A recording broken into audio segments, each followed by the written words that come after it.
Welcome to the Embodiment Matters podcast with me, Erin Giesemann-Rabke, and my beloved Carl Rabke. We don't have the luxury of living in ordinary times, but rather we live in extraordinary ones where the way we live in the next decade will make a huge difference in the future of life on planet Earth.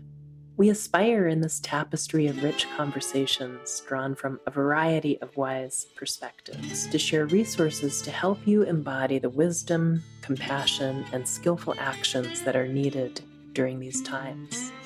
You can find out more about our classes and sign up for our newsletter at embodimentmatters.com. You can also become a supporting member of our podcast with a small monthly donation. Look for Embodiment Matters at patreon.com. Hi, listener friends. I'm so delighted to share with you this wonderful conversation Carl and I got to have with Sophie Strand. Sophie is a writer based in the Hudson Valley who focuses on the intersection of spirituality, storytelling, and ecology. But it would probably be more authentic to call her a neo-troubadour animist with a propensity to spin yarns that inevitably turn into love stories. What a gorgeous bio is that. She believes strongly that all thinking happens interstitially, between beings, ideas, differences, and mythical gradients. In a favorite audio program called How to Be an Elder, Dr. Clarissa Pinkola Estes says, "What makes an elder? A heartfelt spirit, a clear mind, a talented heart, one who is young while old and old while young, an activist for the soul. Is it formula? Schemas, lexicons? It could be, but also, and often more so, I think it is very like the flowering of the trees in the forest. As we gather more years, we straggle and stride onward in our better learned ways to give out even more seeds for new life and to blossom wildly in doing so for self and others." During our conversation, Carl honors Sophie's way of showing up as an elder in just that way, scattering seeds for new life. And, does she do that as well as underground mycorrhizal fungi? And beautiful blossoming follows. She is a prolific and gifted writer who shares through her newsletter on sophiestrand.substack.com, which we encourage you to sign up for, and on Instagram as Cosmogyny, Cosmogyny, as well as on Facebook.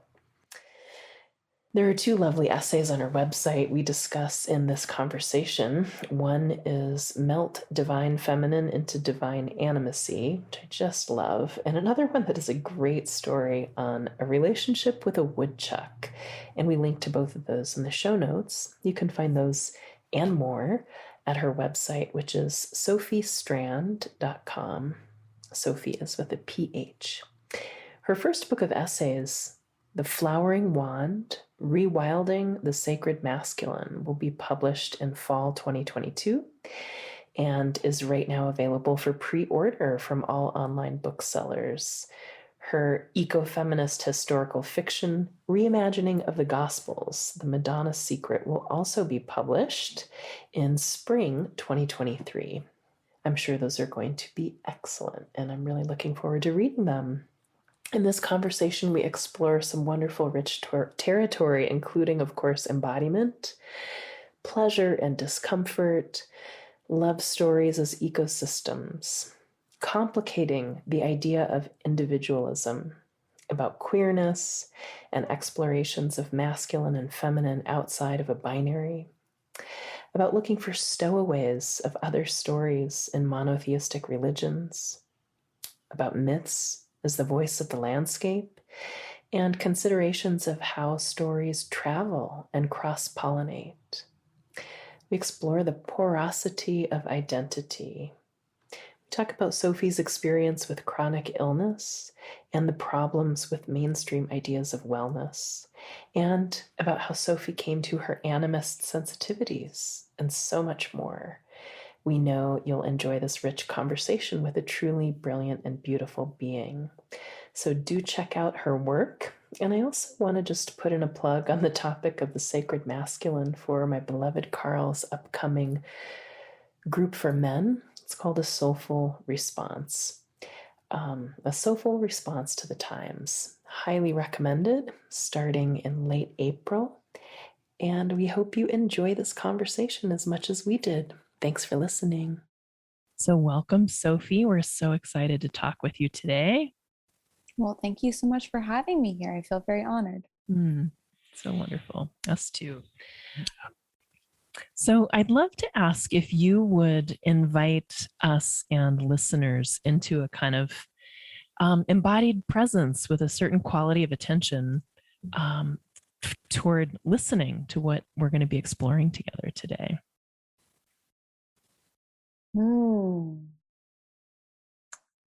Well, wherever you are listening to this, I want to offer that although we sound like singular human voices, although we may show up as a flattened digital image, pixelated and anthropocentric, we are really teeming, pricking, stinging, collaborative, sometimes disruptive webs of kinship, that we are holobionts.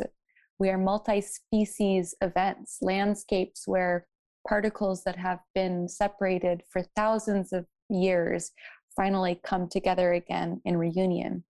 We are the place where matter that has been separated finds its home again.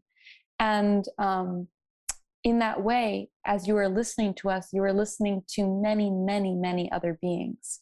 And it's always important to complicate ideas of individual authorship or individual voice, that just as we are the product of ancestors, and ancestors that pour well beyond the human, into the microbes that fuse to make the building blocks of ourselves today, we are also the product of, the microbiome we're breathing in, the landscapes where we live that were tended by indigenous populations for thousands of years, and that we are the product of our relationships. And we are that beautiful silhouette where they flow through and are given voice. We are an instrument for many other beings. So I just want to offer that as a starting place. Thank you. Thank you so much. That is a beautiful starting place. And it seemed to already start answering the first question we wanted to bring to you, Sophie. What is embodiment? I think embodiment for me, I think I have a very situated, particular perspective of embodiment. So I just want to honor that this is no universal truth. And in fact, I don't think there is a thing as a universal truth. I think everything is connected to everything, as Donna Haraway would say, but not everything. I mean, everything is connected to something, but not everything is connected to everything. So we all have our different, prismatic view of embodiment or being. For me, embodiment has a lot to do with discomfort. And I think that's the particular prism that I bring. I'm a survivor of early childhood abuse. I have a genetic condition that is incurable and complicated and interesting. And for me, embodiment is beginning to learn that just as pleasure is our birthright, discomfort is our birthright. And as human beings, we have caused quite a lot of agony in our ecosystems. And I am troubled oftentimes when I step into places that are about ecology or environmentalism, that they create a rather precious view of embodiment. And that I always want to offer as a disabled person, as a survivor, that, when your foot wakes up after being numb, when you wake up to the fact that you're not a singular unit, you're porous with your ecosystem, you're going to feel a lot of the pain you've inflicted. A lot of those arrows you've shot have curved back into your own breast. And it's not about resisting that agony, but it's about learning how to dance with it and be curious about it, and to realize that it's actually showing you how to be more empathic with other beings. So today, that's my form. I also think I will counter it and also say that, the pleasure and the discomfort live together. They're twined and entangled in a way that can't be pulled apart. And that, I think there's a lot of simplistic talk about the body keeps the score, but the body also remembers pleasure. And like, perhaps the body remembers pleasures we haven't even experienced, like ancestral pleasures. So I've been really thinking about that lately, like what delicious, beautiful things are living in my body that I haven't stumbled upon yet. It's beautiful. I love that. Yeah. Thank you for bringing that perspective. Mm-hmm. One piece of your writing that I love and just reread this morning and had such pleasure in returning to it is melting divine feminine into divine animacy. And I'd love to talk about that. I'm going to try to take this slow because it's already entangled with 5 other questions we want to ask. But I just want to open up to whatever you'd like to share about that. And I will link to the essay because it's just an exquisite piece of writing and the perspective feels so important to me. I'd love to invite you to reflect on that. Well, thanks for reading it and finding it. I actually wrote that this time last year, I think. A form of it is in my book that is coming out in November, The Flowering Wand, that's available for pre-order.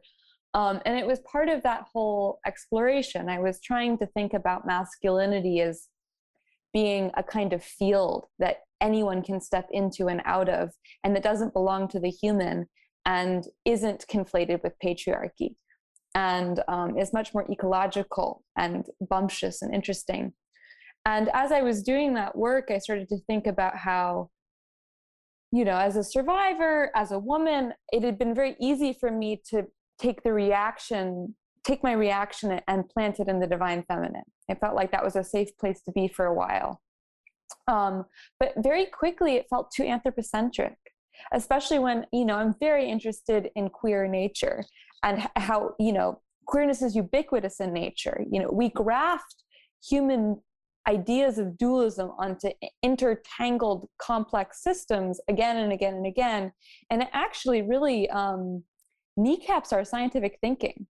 One of my favorite examples is there were these scientists recently who were studying seagulls, and they were saying that the seagulls must be polluted. They must be experiencing some kind of environmental toxin because their behavior was deranged, because the most common form of sexual union they had was between females. And they were like, there's no way this is their typical behavior. It's not producing a mate like children. It's not heteronormative. Where are the heteronormative couplings?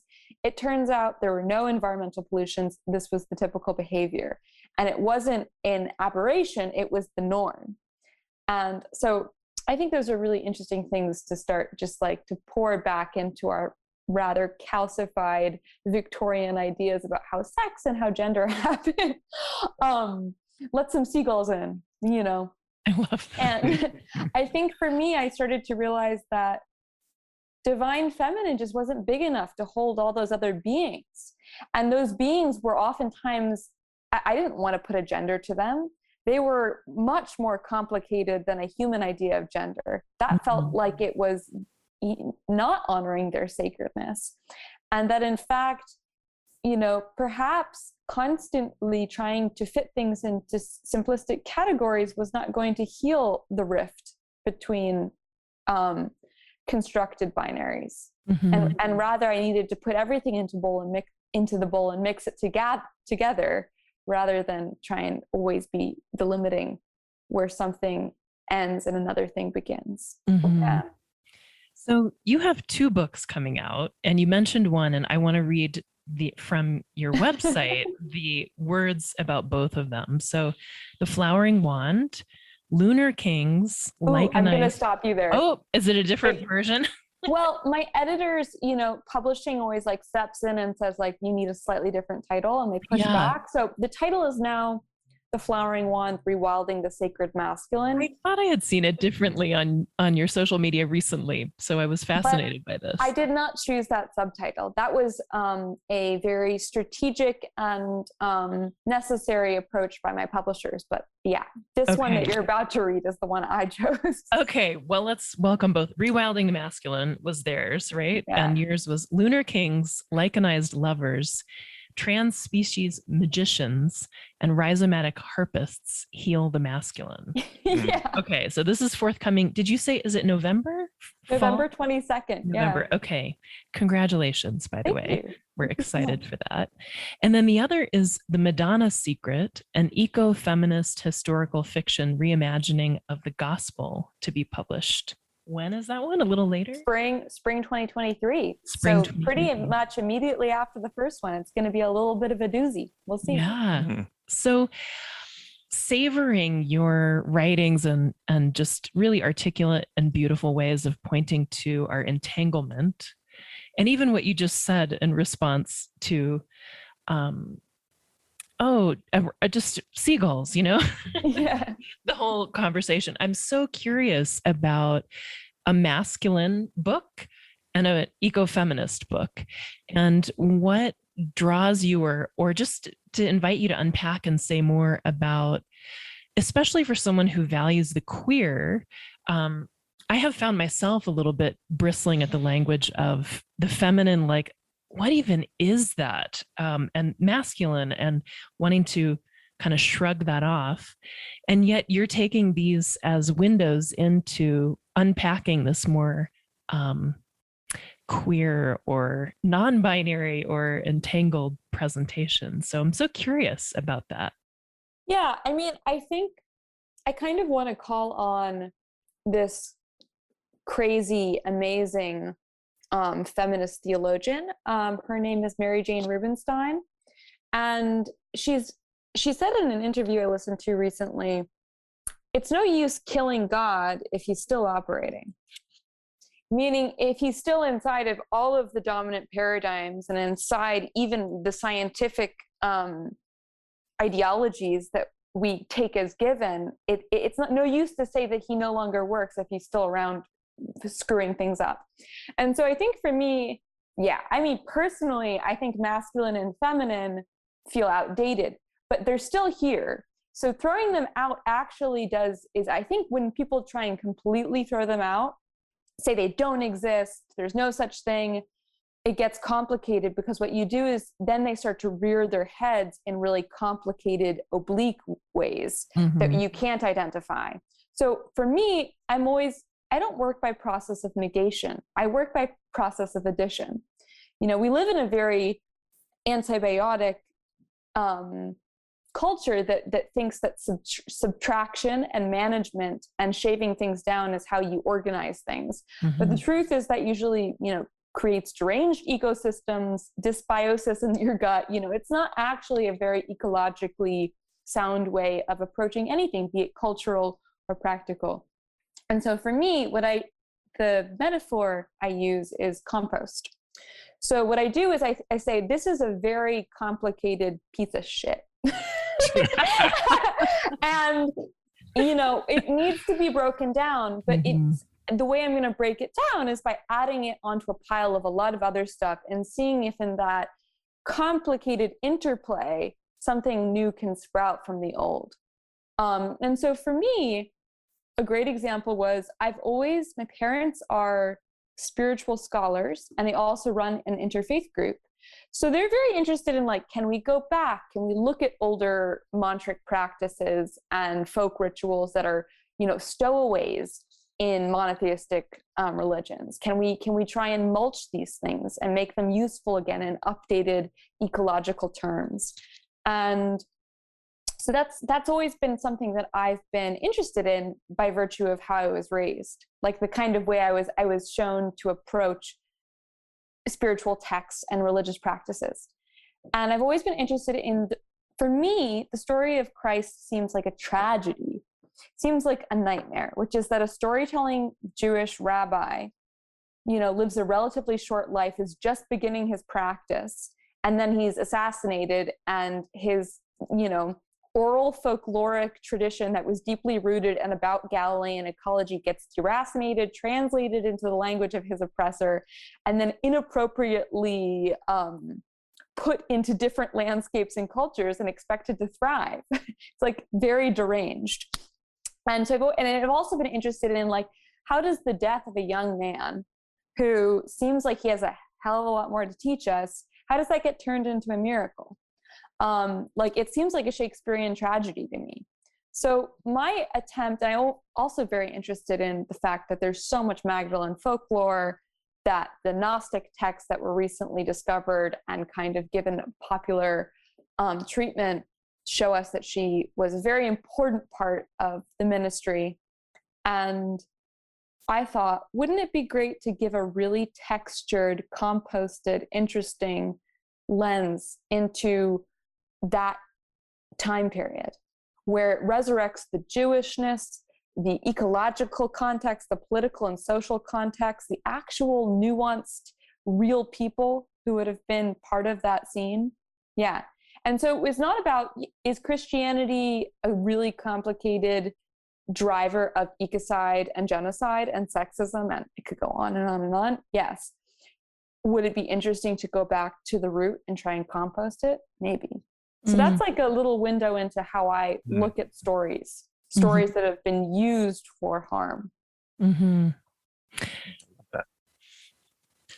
love to ask, when you were talking about just the limitations of the container of the sacred feminine, and I certainly see that, having worked with men over the years, and of course, patriarchy is a box that sucks for everyone involved. Yeah. And then even models of sacred masculine or polarity, like it always seems to be too small and doesn't give rise to the uniqueness of each individual. And I'd love to hear, just in light of your book, like what questions do you wish men would be asking at this time?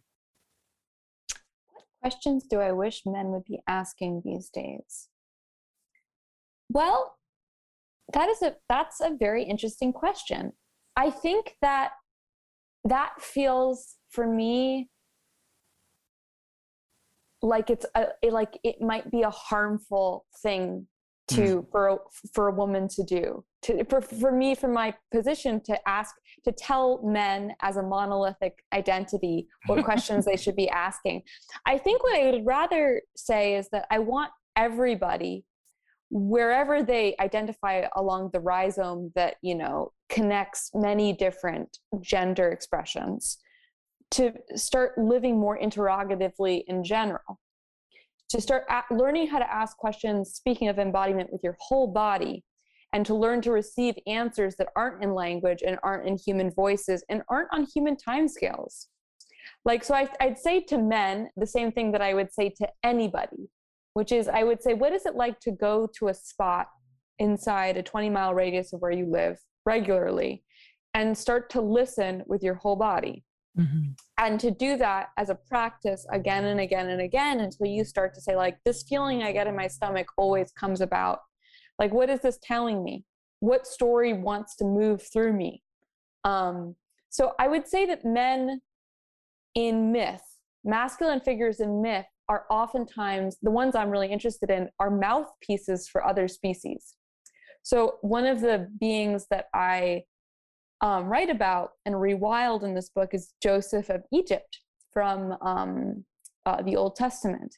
And Joseph of Egypt is he's seen as one of these early Jewish figures, but he's more like a Palestinian vegetalista.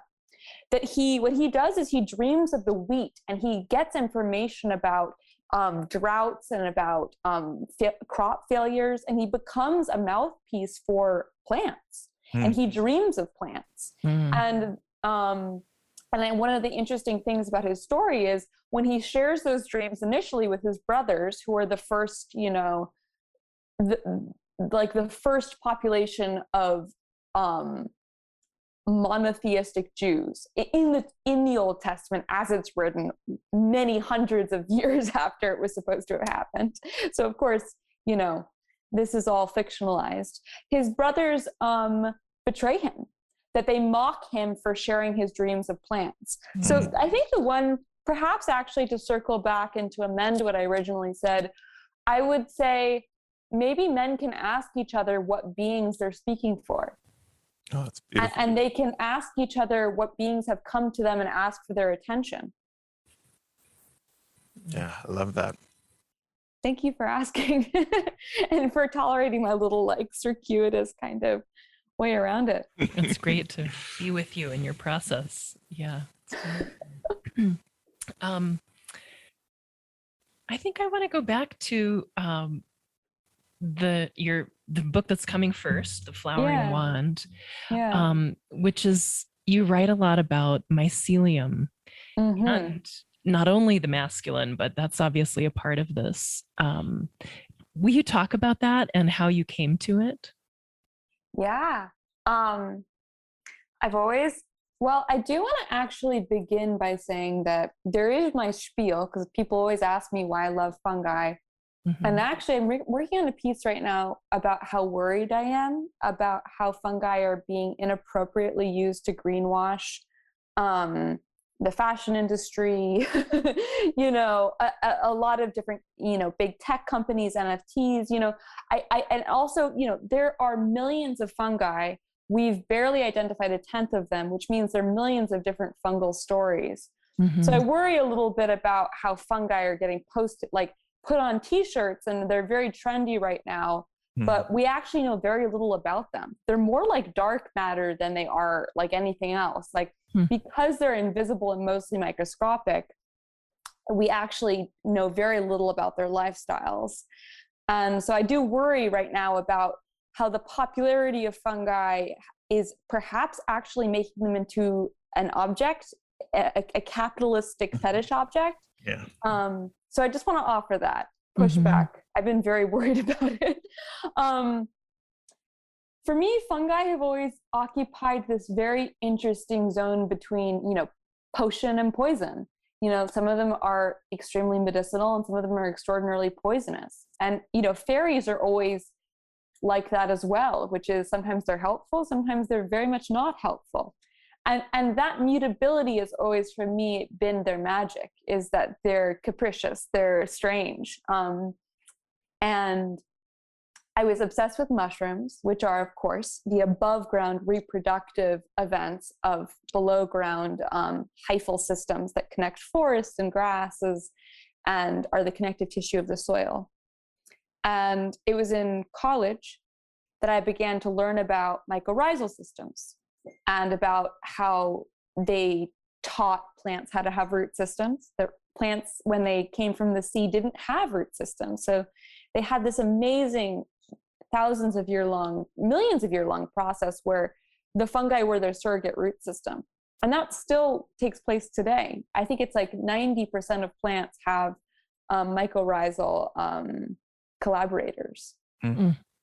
And as I found that out, a mysterious illness that had been pretty much killing me for a handful of years was finally diagnosed as connective tissue disease.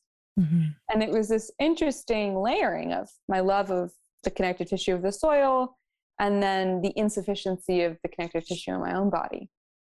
And it made me realize that, yes, there wasn't a cure available for my body, but I could start to fuse my roots with fungal roots and become culpable and involved in a way that made my illness not an echo chamber of frustration, but an exercise in empathy. And so, I've ever since then, I think with fungi as a metaphor for almost everything.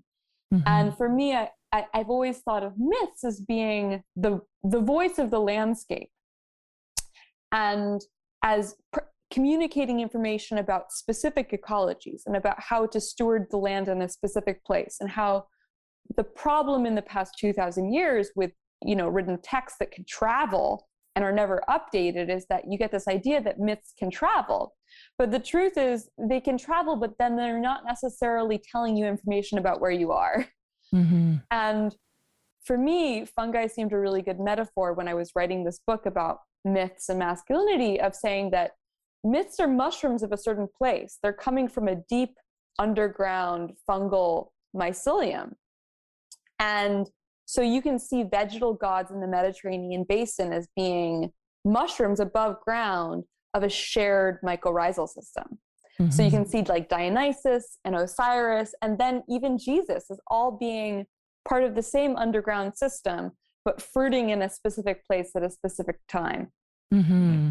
I love that. I'm so curious how you relate to traveling stories and the value of, you know, taking in myths from other places, or say, you know, our ancestral places, which are not, I don't live on my ancestors' lands, you know, here in Salt Lake City. And I'm just curious about that, about the value of traveling stories, how to relate to them. And do you tune to the ancestral stories of your place? Are they easy to find? Or are they findable at all? I guess it doesn't matter if they're easy to find, but yeah. Well, I do want to say that, you know, human beings are peripatetic. They are nomadic. And so stories do travel, but they travel at the pace of a footstep. Mm-hmm.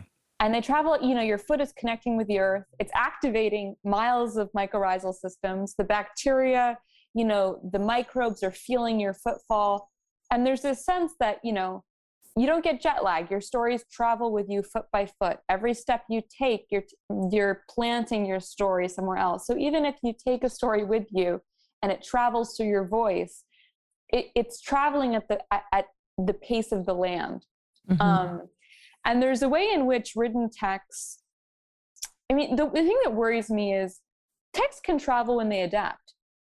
And oral storytelling, which is, you know, for most of human history, storytelling has been relational, adaptive, and oral, which means that every time you told a story, it was context dependent, and it was in relationship to other people and other beings.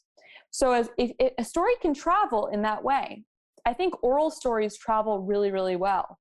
But textual stories do not travel super well because they're never updated, and they're never adaptive. They're like mute and they're blind to the beings that they're addressing. They're like a monologue. When the truth is that I think that storytelling is much more like a polyphony. You know, sometimes there are voices that come together into harmony, but mostly it's a lot of different sounds happening at once. And it requires much more diffuse consciousness.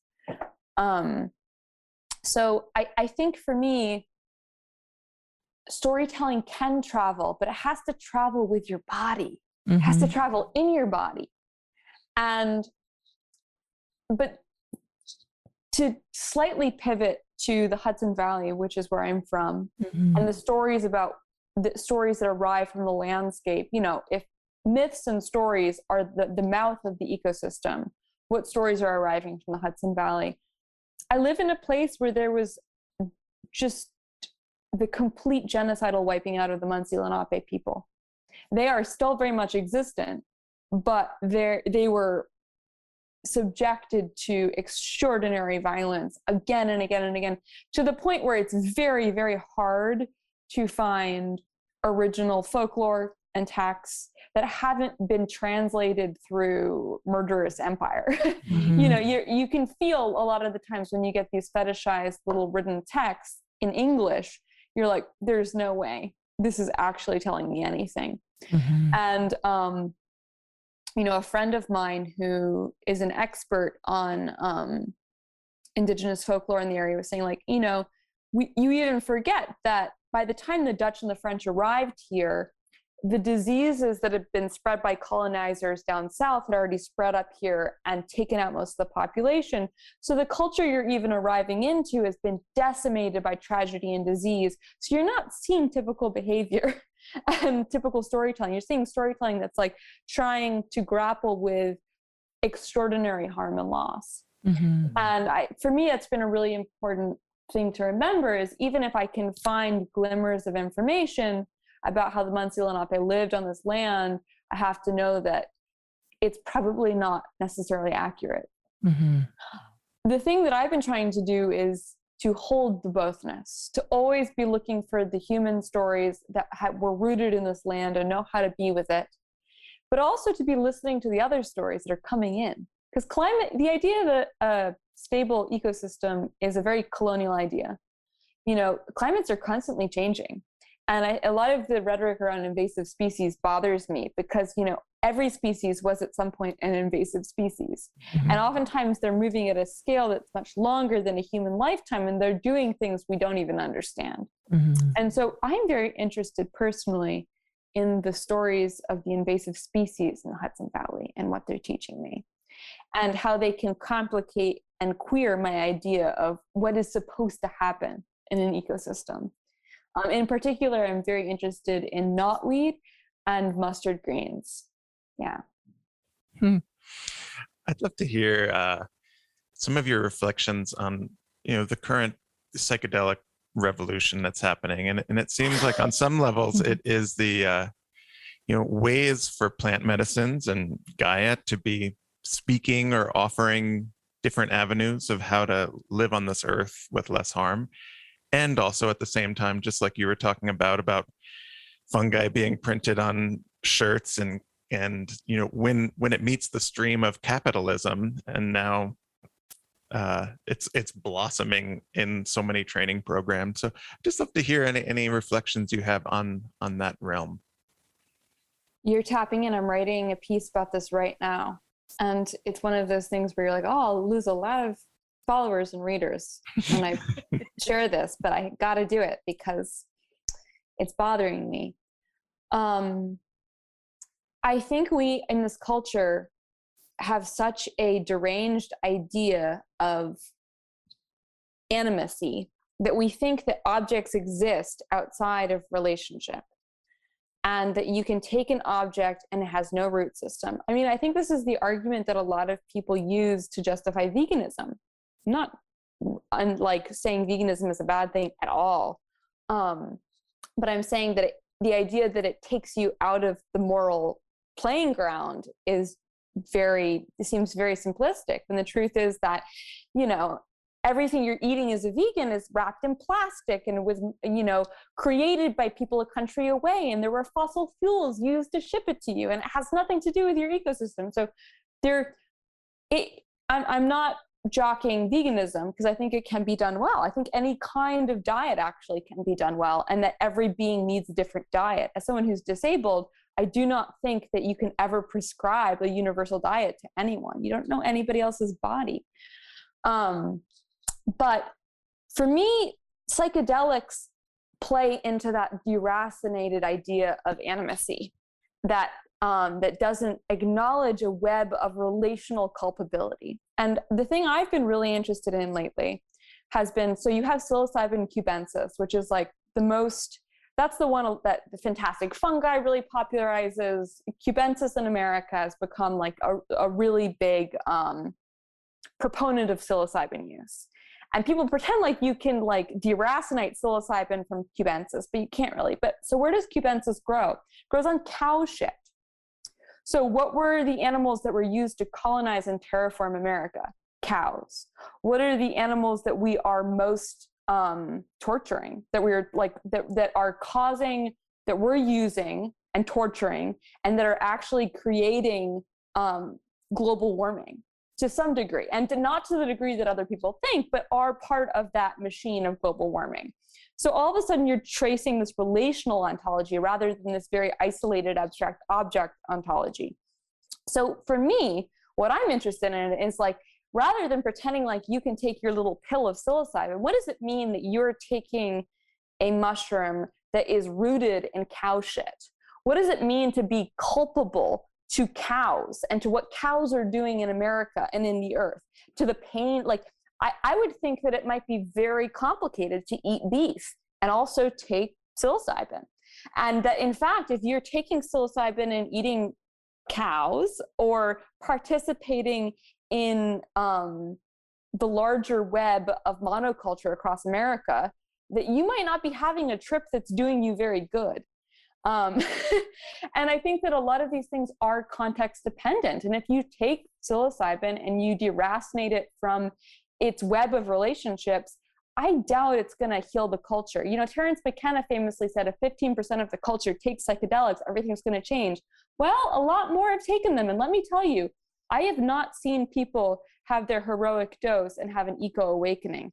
I have seen them use it to justify their anthropocentric behavior and their ascendance from their bodies. And I've been very worried by how it's being used. I would think that if you take a substance, you need to think about all of its little tendrilled hyphae and where they're going. So I was actually microdosing with psilocybin a while back that was grown locally. And I stopped. And it was very, very helpful. And I never want to, as someone with complex PTSD, I never want to deny someone healing. But for me personally, I was like, I understand that I'm really sensitive to substances. And if I'm going to have, my trip isn't for me. All right, yeah, I'm thinking on my feet. Yeah. This is the thing that really screws me up. It's like, everyone's like, I'm extracting this medicine that's going to heal me. No, your trip is not for you. You're taking a substance that's speaking for the cows, that's speaking for the land. Like this stuff is moving through you.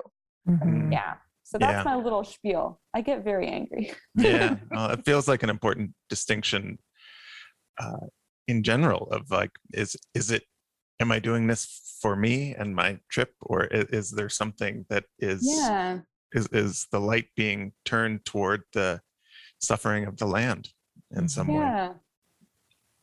Yeah. Well, you guys were the first ones to get that, so thank you for bearing that. Thanks for sharing it. I'm curious about how you came to your sensibilities of understanding interdependence, interrelatedness, thinking in that way. It's so frustratingly absent in culture, this modern Western culture. So yeah, I'm wondering about your story and how you envision, I'm imagining you want to, more people into this kind of perspective, this way of thinking.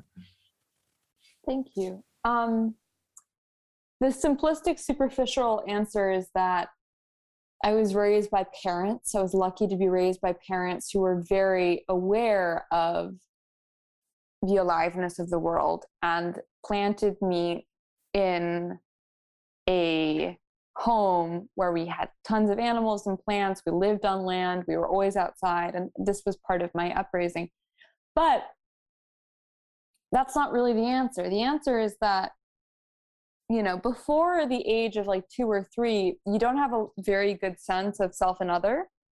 There's not that much of that distinction. And I experienced repeated violent sexual abuse before the age of 3. So I had this pretty early experience of being porous, of porosity with violence and with other beings. And this experience of interdependence as being almost annihilating.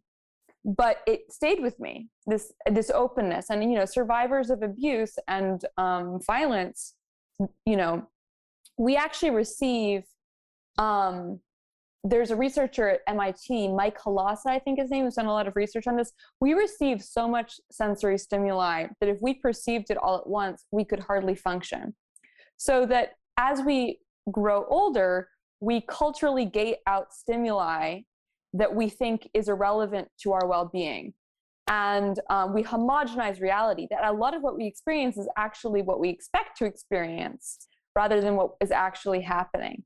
And I always joke that we gate out miracles because we're constantly, and in, land-based, continuously upheld in like indigenous cultures, what you're taught to gate out is natural. You're taught to learn how to look at a landscape and see an animal coming at you, seeing a different herb. So your sensory gating is very deeply tied and stitched into relationship with land. But for us inside of urban and capitalist cultures, what we gate out is life. And I think, and it's really hard, but here's something that I want to offer, which is, it's easy to problematize the bodies of the chronically and terminally ill, of the non-neurotypical, and of the disabled. But they are oftentimes, because of their physical fragility, because of their glitchy nervous systems, are much more open. That because I survived this abuse, I had to be on constant vigilance. I couldn't, my nervous system thought I needed to constantly be aware. So I didn't gate out what other people were. And yeah, I didn't gate out a lot, and that made life hard, but it also made me more aware of beingness, of insects and microbes and people's discomfort and the landscape's discomfort. So it's not that I want to, justify the harm done to people or the disabilities that people have because of the unjust distribution of oppression. But I want to say that when we're looking to learn how to wake up and to open our sensory gating, we may look to them and ask the disabled and the sick and the people with PTSD and the survivors for advice on how to do that and where to look. Yeah. Thank you for that. It's beautiful. Yeah. I'd like to bring this quote from, I think this came from your website. Speaking of yourself, she believes strongly that all thinking happens interstitially between beings, ideas, differences, mythical gradients. Will you talk about that? I love it. Yeah, I mean, I think that every time you interact with when you think of quantum physics, and this is more and more mainstream, every time a particle is observed, it changes. So the observer and the particle are entangled. It's hard. They both bring each other into being. So that every time beings come into relationship, they risk changing each other completely, molecularly. And it's this vein of shared attention that changes us. And I think that it can be scary to realize that we don't exist outside of our relationships, but it can also be extraordinarily generous, which is that when you realize that you couldn't, you take the oxygen out of the room and I'm not going to be able to think. I am in relationship with oxygen. This conversation is not about me speaking to you. It's about me in relationship with oxygen and with the food I ate earlier. It's like it's a combinatory experience. And that alchemy can make us feel less responsible, but also more responsible. And I think fungi show that, when you have two trees that are connected by a fungal mycorrhizal system that's also connected to bacteria that are riding it as a highway, to other grasses and orchids, to other insects and beings, and those two trees pollinate each other.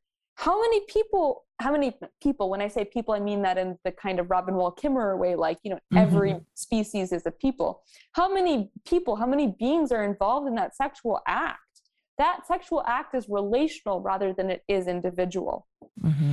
Yeah. I love that. I'm just pausing to feel the truth of that. It's beautiful. So love stories are ecosystems. Even if you just have two people, oh man, how many millions of bacteria? Yeah. I love that. Yeah. One thing, just in hearing you speak, Sophie, and reading your writing over the last few years, we're in a world where, certainly we have a shortage of elders, and there's an elder wisdom shining through you at a young age. And it's, I just want to acknowledge that where it's not coming down just like a spore or something, like it's coming out through you. And it's really beautiful to witness. I'd like to offer there, first of all, I come into relationship with you guys and think of you as my elders. I feel so new. And I've listened to your podcast. And so I'm always coming to people feeling like they're my elders. But if I have any glimmer of that, it's because so many of my elders have died. That I am, if I speak to you with them. That for whatever reason, many of my friends have been older people and they've died and they've gave me incredible kernels that I may not have metabolized. Maybe I'm sharing them, but I don't know if they totally belong to me or if I've earned them. Yeah.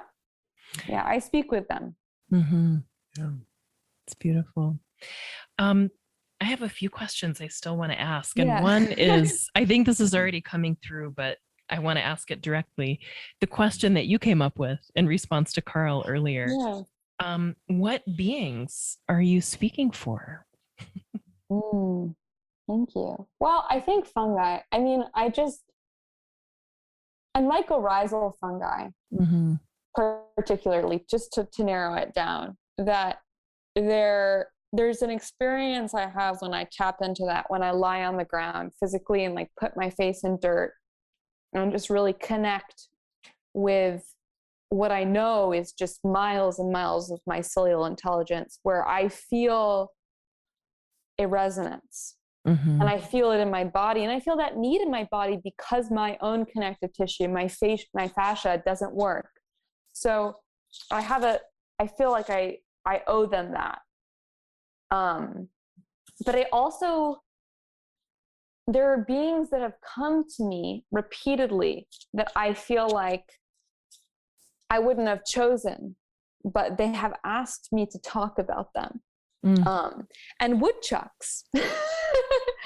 I've had such intense experiences with woodchucks, groundhogs, land seals, whatever you want to call them. I call them land seals because they kind of like dive and swim across the grass. I always forget other people don't use that term. But yeah, I think there are beings who are not sexy or charismatic. And I think that I don't feel very sexy or charismatic or able-bodied. So I feel like I oftentimes am drawn to microbes and bacteria and viruses and woodchucks who aren't even studied because they're not considered that cool. There was this New York Times article that was just published about them. And it was basically like, we kind of don't know that much about them. We know they're matriarchal and that they organize their families in terms of the mothers and the daughters, but that's about it. We don't really study them. And I thought that was interesting because they keep showing up for me so much. Yeah. So I would say smalls, to borrow Shiv Watkins' term, which, and Shiv's work is so amazing, microanimism. I would say I speak for the smalls, the fungi, the microbes, the amoebas, and for the woodchucks. I just want to point people toward your great woodchuck story. I think it's linked on your website also. Yeah. Delightful to read. What about you guys? Do you guys feel like you have species that you're a mouthpiece for? Yeah, I feel like I haven't thought of it in species terms or beings, yeah. Right, as much as more particular, but so many plant beings who are out the front door. Mullen is a powerful friend, being, teacher of mine. Yeah, I'm sure there's more. I'd love to sit and write to that. Yeah, it's a great inquiry. I think, especially living out west, water, That's very true. The drying Great Salt Lake, the creeks, and just when you talk about the sit spot and going to the place in that 20-mile radius, often where we're going to sit is by the creek to really be with the water and pray for the water. Yeah. I mean, I think a lot about like the vasculature system of ecosystems, and the water is just being that inhabiting life force. Yeah. I want to say I really love and appreciate hearing from my friends who identify as disabled. And I haven't started it yet, but there's this title of a piece I imagine working on entitled "How Wellness Culture Makes Me Sick." Yep.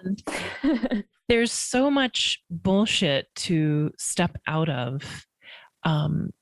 I'm someone who used to be really interested in that before it got incredibly capitalized, colonized, whatever,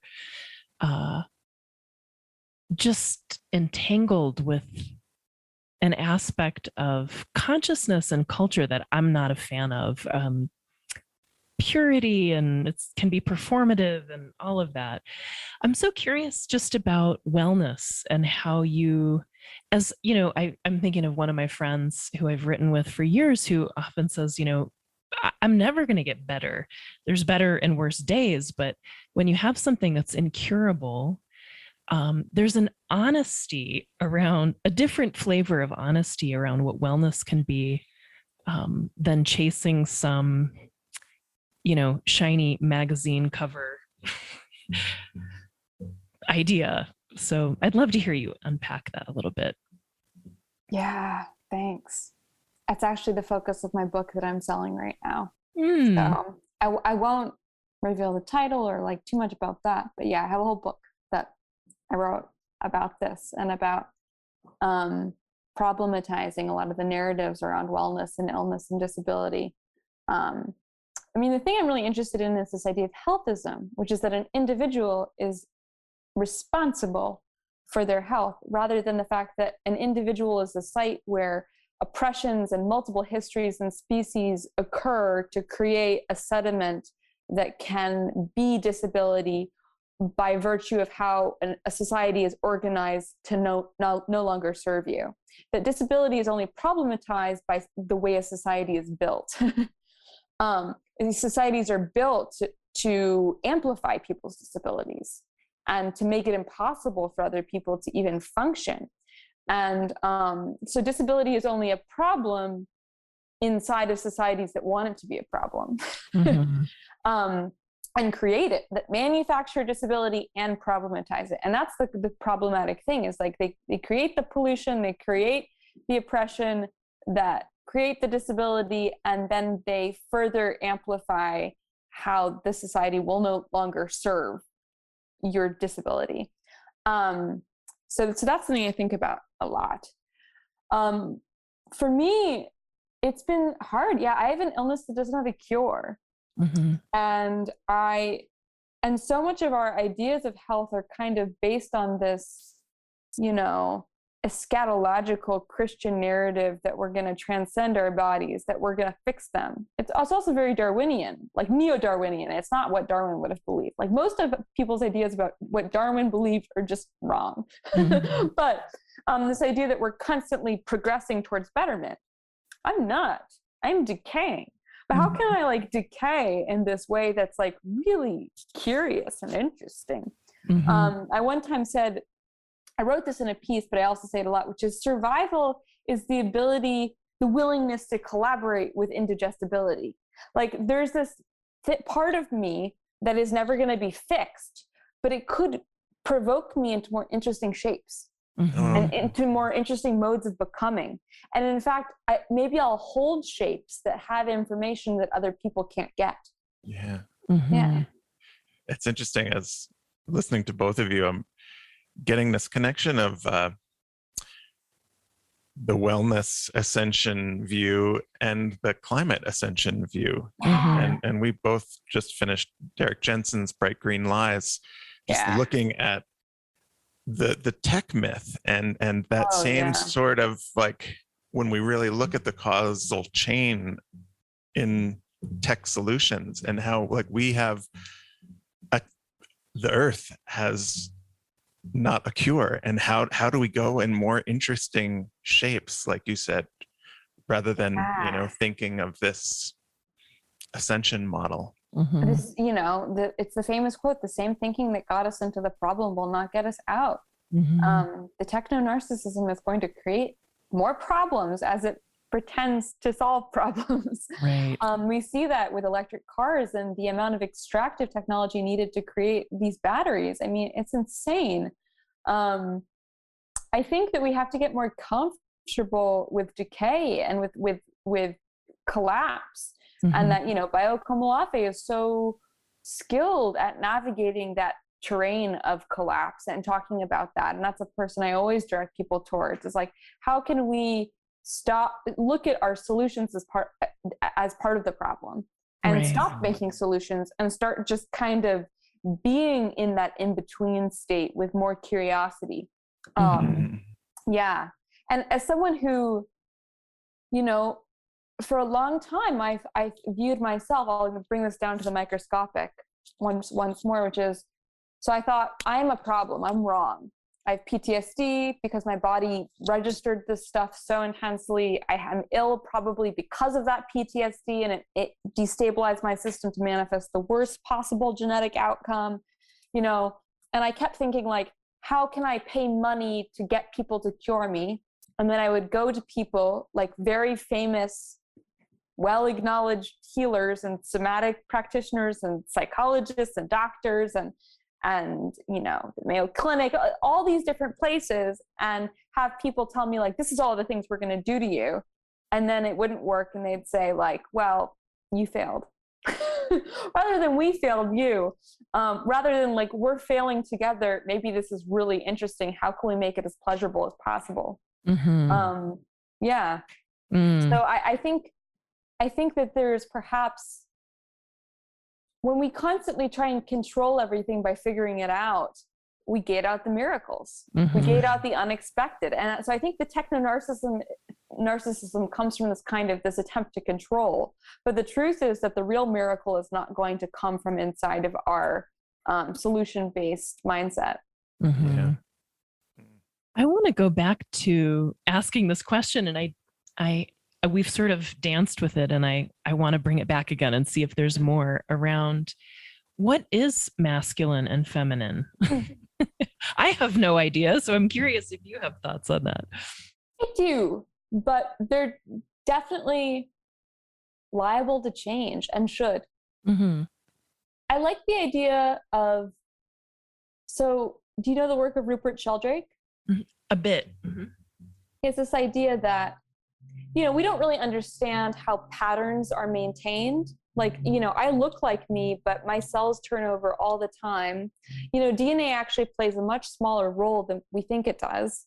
And then people like charlatans, I will say, like Richard Dawkins, have made it seem like this incredibly active like force. And it's not actually. It's actually one of the most passive parts of our cellular makeup. And that how does an embryo develop? How do plants understand how to create their patterns and maintain them?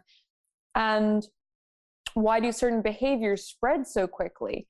Rupert Sheldrake has come up with this idea of morphic fields, that we live inside patterns of behavior. It's almost like ancestral fields too. Like we live inside patterns of behavior that are shared and that evolve.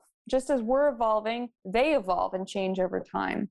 As things happen more, they happen more. And I like to think of masculinity and femininity as being fields. And they're not the only fields. I think there are many other fields that we don't acknowledge. And I think transness is just like a very simple name for probably many different types of fields. And what feels generous about applying a kind of morphic field perspective onto masculinity and femininity is that it means they're evolving. They change. They're not static. They're big, they're wide, they're a biodiversity of different beings coming in and out of them, and they're changing over time. Yeah. So that's my very wild answer. Would you compare them to each other? I think they're overlapping. I think they're contiguous. I think that we're all a mix. We're all a bothness. And I love them. We're so stuck in this kind of recent solarized idea of how being happens. But, many, many cultures have been, Judaism itself is a lunar religion. I always try and tell people that, Christianity's solar, very solar, but it's based and was born from a very lunar tradition. And in lunar cultures, you're allowed to change. Every 28 days, you're cycling through all sorts of different experiences. And sometimes I try to invite people, what if you let your gender change every day? I think that there's a little bit of a issue right now, which is people are feeling forced to decide what their gender is. and what is their correct gender, what are their pronouns, instead of allowing a lot more softness and lunar sensibility to flow through it. It's saying like, I am changing every day, so my gender probably is also changing. And just like, you add like a little bit more sugar to the lemonade, it's going to taste different. Like you're going to taste different on different days. There's going to be a different mix. Yeah. Oh, I love that image of a lunar religion and how it shines through a little differently each day. It's beautiful. I have one more, but I keep going, so I want to make space for you, babe. Go for your one more. Well, I guess what I want to say right now is I just love I'm thinking of not Clarissa, Robin Wall Kimmerer. Clarissa's coming in my next comment, but and one of my favorite chapters in that beautiful book, Braiding Sweetgrass, around the grammar of animacy. Oh yeah. And she speaks about, in English we have 70% nouns, 30% verbs, and in many indigenous languages that ratio is reversed. And I feel we are in that conversation with you, which, masculinity, femininity, nothing is going to be pinned down. It's all more verb than noun. So I just love your way. Thank you. Yeah, I always say if we look at ourselves biologically, we're more verb, more gerund than we are object. Absolutely. And noun. And, that actually is a much more generous view, because then, you make a mistake, but you're going to learn from it. You're going to change, like nothing. And, as someone who has trauma, I think that the body keeps the score is a little too object oriented. The body is a doorway is what I write, things flow through it. And yeah, sometimes things sediment, but that doesn't mean they're always there. Things are always passing through you. Yeah. Right. And that we're always being shaped in relationship to place and other beings. What I was going to say of Clarissa is, when Carl was saying, I feel this elder energy coming through you. I've had older people say that to me since I was in my 20s, which was very disorienting. Like, wait a minute, you're older. Why are you saying that to me? And I'm thinking of, there's this great audio that Clarissa Pinkola Estes has called How to Be an Elder. And she, again, turns it into a verb and says it's not like a static position. It's when this particular kind of energy is flowing through you, you're eldering. And part of it is holding who you're speaking for, and that it's not just for yourself. So I just want to add my both appreciation of the beauty of that and also the possible awkwardness. No, I love that a lot. I mean, one thing I did offer to someone else recently is like, my most important elders have been not necessarily elder. Like, it was a friend of mine who died of cancer at 16, but was like my most important elder. And that, sometimes a child that you're babysitting is your elder, that like we can look for our elders in surprising places. Yeah, it's so beautiful. Well, I know we're getting close to the end of our time, and I would love to maybe ask if we could close with just an aspiration or a vision of your work and your writing, and like what seeds you're planting for this world. Well, I live inside a precarious physicality, and I have so many stories that I've known that were planted in me early and they took root that I want to give birth to. But I also live with the knowledge that I may not have the time to give birth to all of them. And if anything, I want to make sure that when I make my work, it's an open text enough that it provides good soil for other people to plant their stories. That it's not so narrowly tailored to my own vision and prerogative that it doesn't let other people continue on the tradition. I like to think of, Homer probably wasn't a single person. Homer was a tradition, was an ecosystem that you stepped into and inhabited. And don't want to be a homer, but I want to create good soil with my work, which is stories that even if they're unfinished might be like good on the compost heap of other people's work. Yeah. Knowing that I may not finish them. Yeah. It's so generous. I feel the eldering shining through that. It would not, this is not a perspective I would, the one thing I'll also offer just to be salty is I am a little rambunctious, frustrated, desirous being. And I love love stories and having a good time. And I probably wouldn't have any of this wisdom if I hadn't had like the guardrails down on my bowling alley. So like, I will say that like, there's been a lot of like directiveness that I wouldn't have chosen. So it's not just me doing this. Yeah. That's great. I'm always here for the salt. Along with the wisdom. I'm so down with that.